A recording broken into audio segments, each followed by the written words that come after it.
প্রিয় ছাত্রছাত্রী, আজকে ক্লাস 10 থেকে পিথাগোরাসের উপপাদ্যর ভিত্তিতে √12 এর মান নির্ণয় আমরা কিভাবে করব সেটা শিখব। অ্যাকচুয়ালি এটা ক্লাস 10 এর 21 নম্বর যে সম্পাদ্য অধ্যায়টি আছে সেখান থেকে একটি ভিন্ন পদ্ধতি, কারণ ওইখান থেকে আমরা সম্পাদ্য অর্থাৎ মধ্য সমানুপাতি নির্ণয় তো শিখেছি।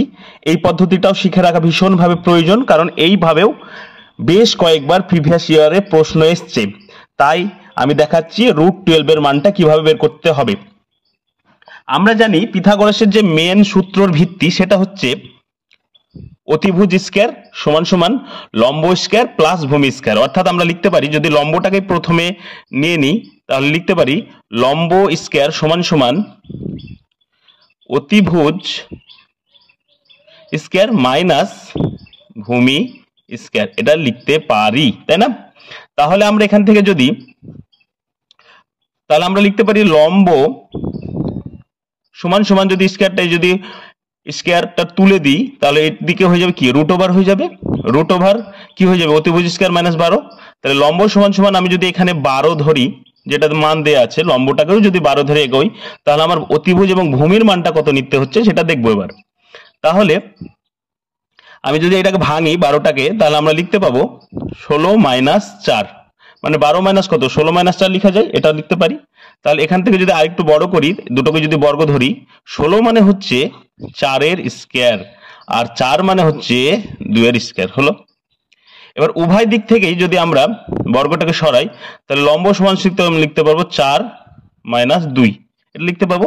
অর্থাৎ লম্ব সমান সমান আমরা অতিভুজের জায়গায় যদি আমরা 4 নিই এবং ভূমি সমান সমান যদি 2 নিই তাহলে √2 এর মানটা আমরা বের করতে পারবো পিথাগোরাসের উপপাদ্য থেকে।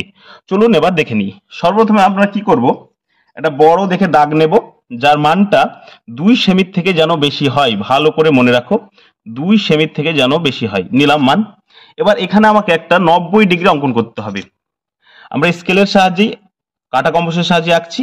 তাহলে কি করব, এই এক প্রান্তে বসাবো, যে কোনো এক প্রান্তে বসাচ্ছি। দেখুন ভালো করে, এই এক প্রান্তে বসে একটা সুন্দর করে চাপ নেব, 90 ডিগ্রি আঁকতে হবে, ঠিক আছে? চাপ নিলাম। চাপ নিয়ে এবার কি করব, যেখানে চাপটা কাটলো এখানে বসিয়ে দুটো সমান করে চাপ নেব, একটা এবং আর একটা এখানে নিলাম একটা, ঠিক আছে? এবার এখান থেকে ওপরের দিকে একটা নেব এবং এইখান থেকে এইখানে নিলাম একটা, ঠিক আছে? ভালো করে দেখুন, এই যে কোথা থেকে নিলাম, এইখান থেকে এখানে আরেকটা নিলাম। এবং যেই আমরা চাপটা পেলাম সেই চাপটা ওই নিচের দাগের একেবারে শেষ প্রান্তের সঙ্গে সোজাসুজি লম্ব অঙ্কন করব। তাহলে আমরা যে কোণটা পেলাম এটাই হচ্ছে 90 ডিগ্রি। অর্থাৎ এখানে যে কোণটা উৎপন্ন হলো এটা হচ্ছে 90 ডিগ্রি কোণ। আমি যদি লিখি তাহলে এটাই হচ্ছে 90 ডিগ্রি কোণ, ঠিক আছে? এবার কি বলেছি আমি, এই দেখো অতিভুজ লম্ব সমান সমান কি অতিভুজ স্কয়ার মাইনাস ভূমি, অর্থাৎ অতিভুজ 4 আর ভূমি যদি 2 নাও, কেউ যদি এইটা নাও 4 আর ওইটা 2 নাও তাও হবে। তাহলে আমি ভূমি কত 2, তাহলে আমি এইটাকে ভূমি ধরে এগোচ্ছি। তার আগে কি করতে হবে, আমাকে একটা 4 সেমির আর একটা 2 সেমির ভূমি অর্থাৎ বাহু কেটে নিতে হবে সুন্দর করে, ঠিক আছে? তাহলে আমি কাটছি, দেখুন 0 থেকে কোথায় যাব 2, এটা হয়ে গেল 2 সেমির আর একটা 4 সেমির, মানে 0 থেকে কোথায় যাব 4, এই হয়ে গেল 4। তাহলে 2 আর 4, তাহলে আমি প্রথমে 2 এরটাকে সমান করব, ভালো করে সমান করব যাতে নির্ভুল আসে। দেখুন সমান করলাম 2টা। এবার এইখানে বসিয়ে অর্থাৎ এর কেন্দ্রবিন্দুতে বসিয়ে ওই নিচে যে ভূমিটা আমি কল্পনা এঁকেছি সেটাকে কেটে নিলাম। তাহলে এটা কত পেয়ে গেলাম, 2 পেয়ে গেলাম। এবার আমি সমান করব 4 সেমি বাহুটাকে, ঠিক আছে? এই দেখুন 4 সেমি বাহু আমি সমান করলাম। এবার এই 4 সেমি বাহুটা এখান থেকে বসিয়ে ওপর যে লম্ব বাহুটা সেটাকে কেটে দিলাম, কারণ তাহলে আমি যদি আমি কোনাকুনি একটা দাগ কাটি তাহলে যেটা পাবো সেটা হয়ে যাবে অতিভুজ, ঠিক আছে? এটা হয়ে গেল অতিভুজ, এটা হলো অতিভুজ। তাহলে আমি যদি এবার নামগুলো দিই, আমি ধরে নিলাম এটা কত 2 সেমি, এটা কত 4 সেমি, আমি মনে করলাম এটা হচ্ছে এ, এটা বি, এটা সি, ঠিক আছে? তাহলে আমি এবিসি ত্রিভুজ অঙ্কন করলাম। তাহলে এবিসির কি বিসি বাহু হচ্ছে কত 2 সেমি, এসি বাহু সমান সমান 4 সেমি।